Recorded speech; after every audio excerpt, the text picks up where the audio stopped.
All right, Math 2, Unit 7, simplifying radicals. So to begin, before we start going into trig and stuff like that in Unit 7, I want to make sure that we know how to simplify a root. So the way that we do this, or the way that I do this, is I make a factor tree of 128. And I find two things that multiply into 128. A lot of the time, I try to use the smallest number that I can. It doesn't matter how you do it, that's just the way that I do it. So I'm going to say, well, I could multiply 2 into it, and it's 64. So 2, with it being the end, it being a prime number, I'm just done. I don't break up 2 anymore. 64, though, can break up into 2 and 32. 32 can break up into 2 and 16. 16 can break up into 2 and 8. 8 can break up into 2 and 4. And 4 can break up into 2 and 2.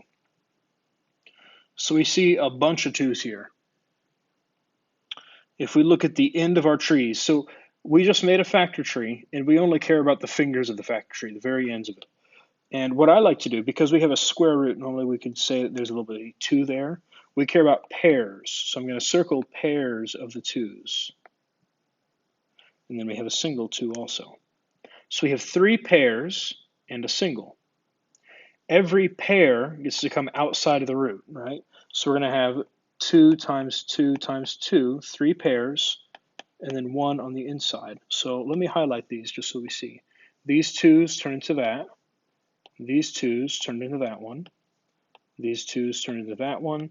And this single 2 is there. We see that every pair of 2's came outside of the root. Now that we've written it that way, we need to multiply together. And so we're going to have 8 on the outside and a plain old 2 on the inside. And we're done. Number 2, we're going to go about this doing the same thing. So 45 can break up into 9 and 5, right? Yeah. And then 9 can break up into 3 and 3. So here we have a pair of 3's and a single 5. We need to look here, we already have a 2 on the outside, so we're going to have a 2 on the outside, and then we have a 3 on the outside, because that's our pair of 3's, and then on the inside we have a 5. So here's our 2, here's our 3, and here's our 5. We multiply together and we get 6 root 5. There we are. All right, number 3.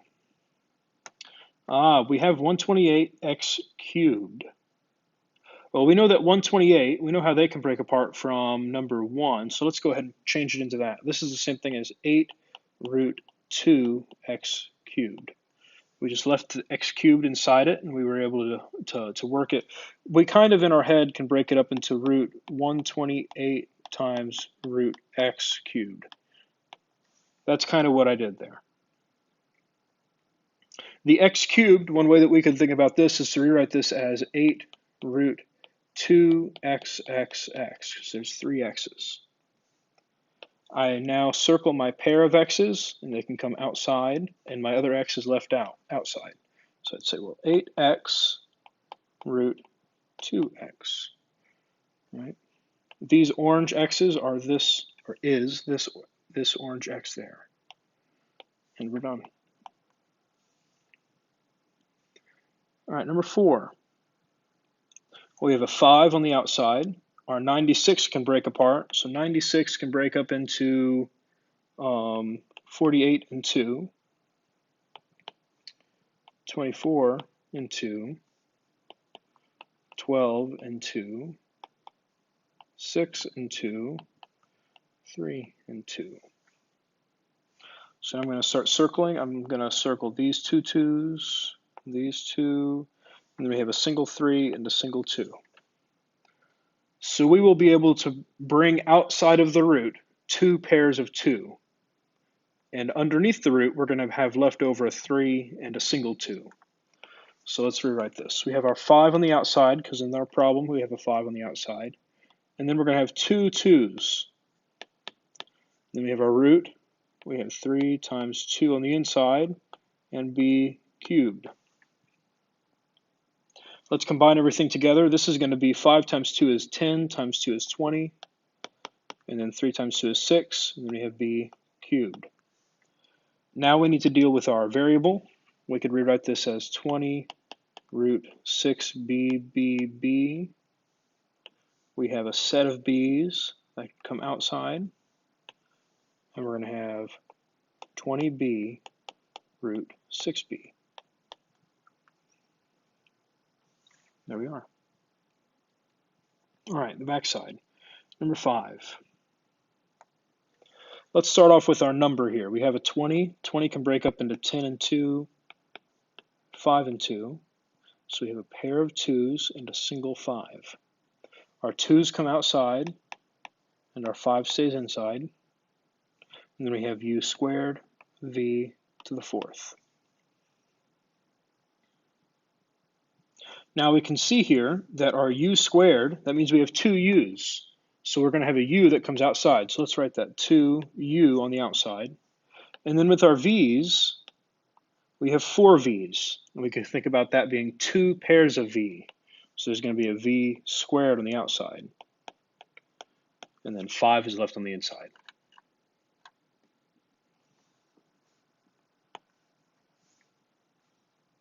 There we are. Number 6, we have another 128.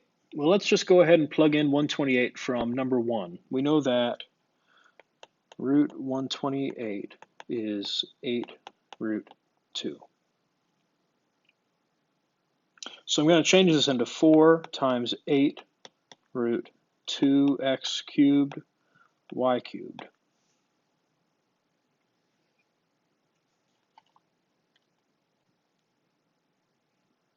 That's the same thing as 32 root 2x cubed y cubed. And we've dealt with a bunch of the x cubes, y cubes. This is like having 3 x's, and then we could have 3 y's.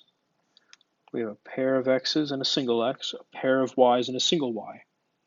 So our pairs get to come outside. So we're going to have 32 x, y, root 2.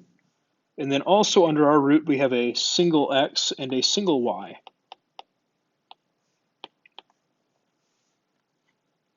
There we are. All right, number 7. Let's start off with our numeric portion. 28 can break up into 14 and 2. That can break up into 2 and 7. So we have a single 7 and 2 2's, a pair of 2's. Our pair of 2's can go on the outside, so we have 2 on the outside. Then we have our root. And let's try to do more of this in our head together. That way we don't have to rewrite it as many times. We're going to have our 7 on the, actually, hold on. Let me erase my root for a second. We're going to have our 2 there. We're going to have a 7 inside our root. Our a's, we have a to the 4th. So whenever that comes outside, that's going to be a squared. We have b squared under the root. That's going to be a single b. And then we have a single c, and he's not going to be able to change at all. The c is going to stay inside. I'm going to rewrite this 2a squared b root 7c. And there's our answer. All right, last one. I believe this is the only one that has a negative sign in the front. The only thing that changes is our answer. I guess that's not the only thing it changes. It changes the work in the middle of it too. But it doesn't make our problem very different. We're not dealing with imaginary numbers. The negative is not under the root. You just have to remember to tack on that negative on the very end. So don't let that stress you out.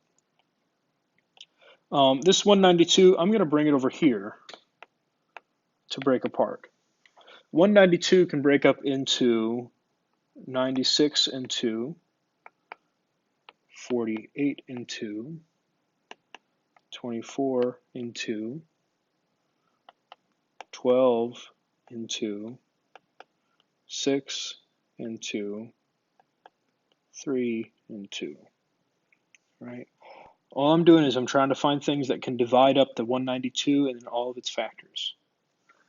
So now I circle the ones that I have doubles of. I have 2 2's, another 2 2's, and another 2 2's, and then a single 3. So I'm going to have 3 2's, right? I have 3 pairs of 2. Here's 1, 2, and 3. 3 pairs of 2's that are going to go outside. So I'm going to have negative 8 on the outside. And then I have 3 2's, that's another 8. And then let's look at our variables. We have x to the 4th, and by now we should be seeing that that's going to be an x squared on the outside. We have y cubed. That's going to be 1y on the outside and 1y on the inside. And then our single z is going to be staying inside. Also inside our root, we can't forget that we have this 3 right there inside the root. Now we just have to simplify. This is 64 x squared y root 3y z. All right, and there we are.